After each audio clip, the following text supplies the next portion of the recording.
मित्रों, आज जानते हैं भगवान कृष्ण के रहस्य के बारे में। भगवान कृष्ण के बारे में कहा जाता है कि सुगंध, सौंदर्य और सात्विकता के त्रिवेणी संगम थे भगवान श्री कृष्ण। आइए जानते हैं पुराणों में उनकी विशिष्ट देह के बारे में क्या वर्णन मिलता है।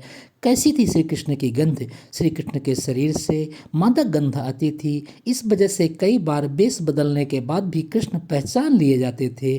कई ग्रंथों के अनुसार कृष्ण के शरीर से गोपिका चंदन और रात रानी की मिली जुली खुशबू आती थी। कुछ लोग इसे अष्टगंध भी कहते थे।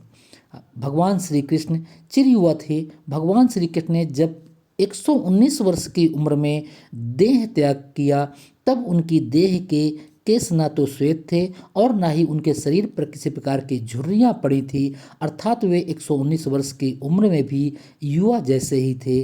अर्थात श्री कृष्ण के रहस्य के बारे में हम और जानते हैं तो वे अपने शरीर को, अपने देह को अपने हिसाब से ढाल लेते थे।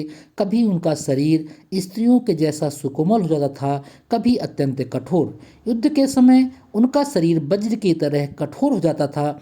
ऐसा इसलिए हो जाता था क्योंकि वे योग और कलारीपट्टू विद्या में पारंगत थे। जो कलारीपट्टू विद्या में पारंगत होता है वह अपने शरीर को अपने हिसाब से ढाल लेता है। अब जानते हैं यही इनके 3 रहस्य हैं। नंबर 1, वह चिर युवा थे। नंबर 2, स्त्रियों के समान उनका कोमल शरीर था। और नंबर 3, सुगंध, सौंदर्य और सात्विकता के त्रिवेणी थे। सुंदरता तो इतनी कि जिसका भी जो भी देख लेता एक बार, वो उनका मन मोह लेते।